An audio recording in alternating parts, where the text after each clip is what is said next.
থেকে 40 লাখ মানুষ আনুমানিক যদি পানিবন্দী হয়ে থাকে, তাহলে আমরা গোটা দেশের বাকি যে 18-19 কোটি মানুষ আছি, আমরা সবাই মিলে যদি দাঁড়িয়ে যাই, তাহলে 30-40 লাখ বা 50 লাখ মানুষের কষ্ট লাঘব করা কোনো ব্যাপার না ইনশাআল্লাহ।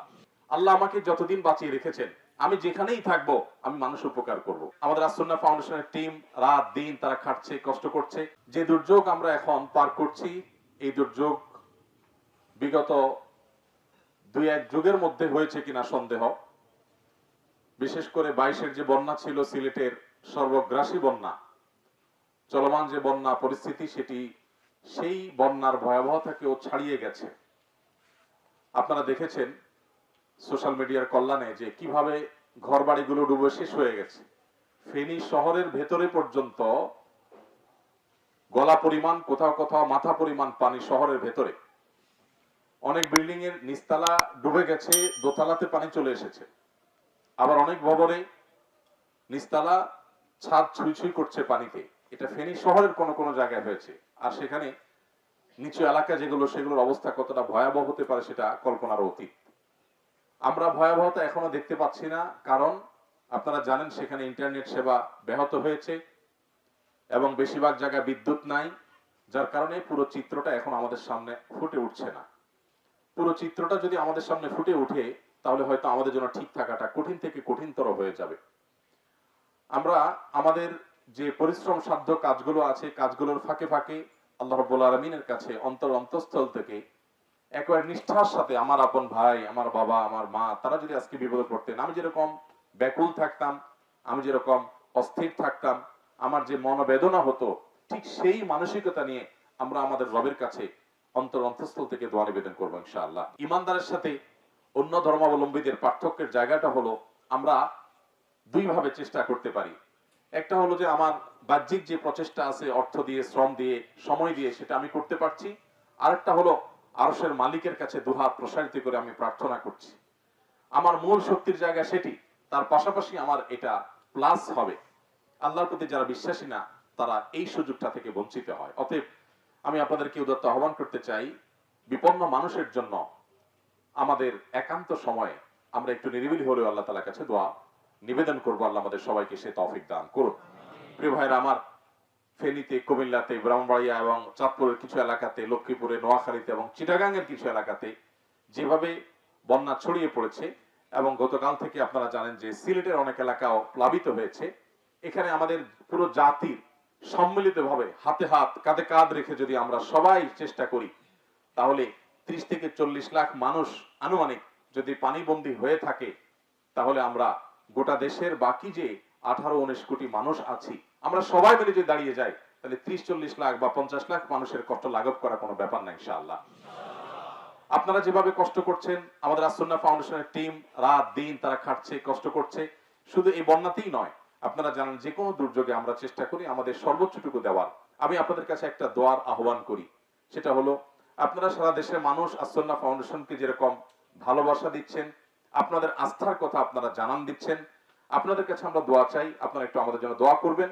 আপনাদের আস্থার অক্ষরে অক্ষরে যেন আমরা পরিপূর্ণ স্বাক্ষর রাখতে পারি, আল্লাহ যেন সেই তৌফিক আমাদেরকে দান করেন। আমরা যেন আপনাদের আস্থার মূল্য দিতে পারি, আমরা যেন প্রতিটা চাল, প্রতিটা ডাল, প্রতিটা টাকা, প্রতিটা পয়সাকে যথাযথভাবে ব্যয় করতে পারি।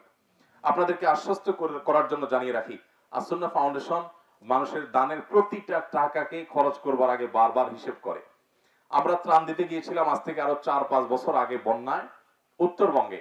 আমি, আমার সাথে ফাউন্ডেশন সেক্রেটারি সাব্বির, আমরা গাইবান্ধার একটা হোটেলে রাত্রি যাপন করব। তো আমরা কয়েকটা হোটেল ঘুরেছি থাকার জন্য, কারণ একটা হোটেল বোধহয় 1000 টাকা ভাড়া চাচ্ছিল রাতে, আরেকটা বোধহয় একটু কম চাচ্ছিল। তো কম কোথায় পাওয়া যায় এটা খুঁজে খুঁজে শেষ পর্যন্ত আমরা 500 টাকার কমে বোধহয় একটা হোটেল পেয়েছি, সেখানে আমরা রাত্রি যাপন করেছি। এই কথা বলার উদ্দেশ্য হলো যে আমরা ফাউন্ডেশনের টাকার প্রতিটা টাকাকে হিসেব করে খরচ করার চেষ্টা করি। ফাউন্ডেশনের টাকা, মানুষের দানের টাকা যেন অপচয় না হয়, অপাত্রে খরচ না হয়, বিলাসিতা যেন না হয়, সে চেষ্টা করি। আমার নিজের গাড়িতে তেল কখন ঢুকলো, কখন শেষ হলো, এই হিসেব নিয়ে আমার মাথা ব্যথা থাকে না। কিন্তু ফাউন্ডেশনের কোথাও যদি অতিরিক্ত তেল খরচ হয়, সেটা নিয়ে আমাদের সবার খুব সিরিয়াসনেস থাকে, কারণ এটা অনেক বড় আমানত। আমাদের সকল প্রচেষ্টা থাকা সত্ত্বেও প্রকৃত অর্থে আল্লাহ যদি তৌফিক দেন তখনই শুধুমাত্র এটাকে যথাযথভাবে করা সম্ভব হবে। আমি আপনাদের কাছে আবারও আহ্বান করি, আমাদের জন্য দোয়া করবেন। আসন্না ফাউন্ডেশন যেন এদেশের সর্বস্তর আপামর সাধারণ মানুষের ভরসার জায়গায় পরিণত হয় এবং এই ভরসাটা যেন আমরা ধরে রাখতে পারি। এই সমাজকে যেন আমরা আমাদের সাধ্যের সবটুকুন দিয়ে তাদের আস্থার বদলা এবং মূল্য দিতে পারি, সেই তৌফিক যেন আল্লাহ আমাদেরকে দান করেন। প্রিয় ভাইরা আমার, আমরা সেই ধর্মের অনুসারী যে ধর্ম মানুষের উপকার করবার জন্য আমাদেরকে নানাভাবে নির্দেশ করেছে। নবী করিম সাল্লাল্লাহু আলাইহি সাল্লাম বলেছেন, মাসালুল মুমিনিনা ফি তাওয়াদ্দিহিম ওয়া তারাহুমিহিম ওয়া তাআতুফিহিম কামাসালিল জাসাদ। একজন ঈমানদার অন্য সব ঈমানদারদের প্রতি তার ভালোবাসা, তার হৃদ্যতা, সহমর্মিতা, এই জায়গাটাতে একটা দেহের মতো আচরণ করবে। ইদাস্তাকা মিনহু উযবুন, একটা দেহের যেরকম একটা অঙ্গ যদি অসুস্থ হয়, একটা অঙ্গ যদি কষ্টে নিপতিত হয়, তাহলে পুরো শরীর সেটাকে ফিল করে, অনুভব করে। যদি পা ভেঙে যায়, পায়ে ব্যথা পায়, পুরো শরীরে জ্বরে আক্রান্ত হয়ে যায়। ঠিক একইভাবে গোটা পৃথিবীর সমস্ত মুসলমান, শুধু আমাদের দেশের নয়, আফ্রিকার জঙ্গলেও যদি কোনো মুসলমান কোনো কষ্টে নিপতিত হয়, আমরা সেটাকে ফিল করব, কষ্ট অনুভব হবে। গোটা পৃথিবীর মুসলমানরা একটা দেহের মতো, কোন এক জায়গায় কষ্ট হবে, পুরো দেহ সেটাকে অনুভব করবে। তবেই আমরা প্রকৃত মুসলমান হতে পারবো। শুধু মুসলমান নয়, এমনকি অন্য ধর্মাবলম্বী যারা আছে তাদের প্রতি ইসলাম আমাদেরকে সহমর্মী হতে বলে, সমবেথী হতে বলে, তাদেরও পাশে দাঁড়াতে আমাদের বলে। প্রিয় নবী সাল্লাল্লাহু আলাইহি সাল্লামের সামনে দিয়ে একজন ইহুদির লাশ নিয়ে যাওয়া হচ্ছিল, তিনি সম্মান প্রদর্শন করেছেন। বলা হলো, হে আল্লাহর রাসূল, এটা তো একজন ইহুদির লাশ। তিনি বললেন যে, আলাইসাত নাফসা, ইহুদির লাশ হতে পারে, এই লাশটা কি কোনো মানুষ নয়? আমি কি তাকে সম্মান জানাবো না? আমরা সেই ধর্মের অনুসারী। আমাদের ধর্মে কোনো কিছুর কোনো অভাব নেই, আমাদের কোনো নীতিবাক্য পৃথিবীর কোনো সভ্যতার মানুষের কাছ থেকে ধার নেওয়ার প্রয়োজন নেই। আমাদের কোরআন হাদিস আমাদেরকে যা গাইড করেছে, কিয়ামত পর্যন্ত মানুষ যত সভ্য হওয়ার চেষ্টা করুক এবং যত সভ্যতা আবিষ্কার করুক না কেন, তার সব ভালোগুলোর মূল সূত্র কোরআন এবং সুন্নাহয় রয়েছে। সো আমরা কোরআন সুন্নাহকে অনুসরণ করলেই সকল সমস্যার সমাধান আমরা পেয়ে যাব। আল্লাহ তাআলা আমাদের সবাইকে সে তৌফিক দান করুন। ভাইরা আমার, শুধুমাত্র আজকের এই পরিস্থিতিই নয়, আসুন আমরা শপথ করি, সংকল্প করি, আল্লাহ আমাকে যতদিন বাঁচিয়ে রেখেছেন, আমি যেখানেই থাকবো আমি মানুষের উপকার করব, আমার দ্বারা কোনো মানুষের ক্ষতি যেন না হয়। ডক্টর খন্দকার আব্দুল্লাহ জাহাঙ্গীর রহমতুল্লাহ আলাইহির নাম আপনারা শুনেছেন, ইসলামী বিশ্ববিদ্যালয়ের কুষ্টিয়ার প্রফেসর ছিলেন।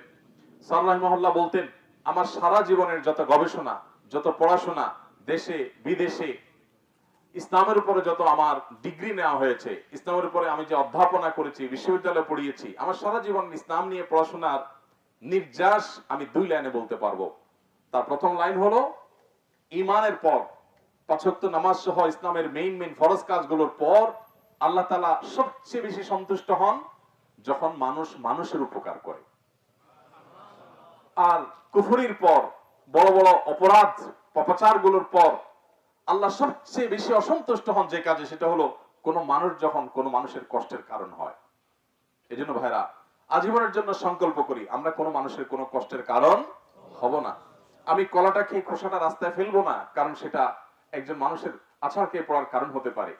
আমি ডাবটা খেয়ে ডাবের মালাটা যেখানে সেখানে ফেলে দিব না, কারণ সেখানে জমে থাকা পানি থেকে মশা হয়ে সেই মশা কাউকে কামড়ে অসুস্থ করতে পারে। সেই অসুস্থ ব্যক্তি হয়তো আইসিইউতে গিয়ে মারাও যেতে পারে, আমি হয়তো জানিও না। আমি এমন ভাবে চলবো যে আমার আশপাশের কোনো মানুষ আমার দ্বারা কোনো কষ্ট যেন না পায়। আমি বিশেষ করে তরুণ বন্ধুদেরকে বলতে চাই, এখানে বেশিরভাগই আমাদের ছাত্র ভাইরা আছেন, তরুণরা আছেন, তারুণ্যের এই সময়টাকে নিয়ন্ত্রণ করা অনেক বেশি জরুরি। আমরা গায়ের জোরে কারোর প্রতি কোনো অবিচার করব না। আমরা হয়তো কয়েকজন মিলে একটা শক্তি অনুভব করি, এই শক্তিটা আমরা ভালো কাজে ব্যয় করব, আমরা কোনো মন্দ কাজে ব্যয় করব না ইনশাআল্লাহ। আমরা ইনশাআল্লাহ আমাদের চেষ্টায় কোনো ত্রুটি করব না। আপনাদের প্রতি আমি কৃতজ্ঞতা জ্ঞাপন করছি, আপনারা যে কষ্ট করেছেন এই জন্য আল্লাহ আপনাদেরকে বিনিময় দান করবেন। আপনাদেরকে এখানে উপযুক্ত খাবার, পানীয় সবকিছু আমরা সরবরাহ করতে পারছি না, তারপরও আমরা যেটুকু চেষ্টা করছি সেটুকুর জন্য আল্লাহ তাআলা আমাদেরকে যেমন উত্তম বদলা দান করবেন, আমরা আশা করছি যে আপনারা যে সবর করছেন আল্লাহ তাআলা আপনাদেরকে উত্তম বদলা দান করবেন।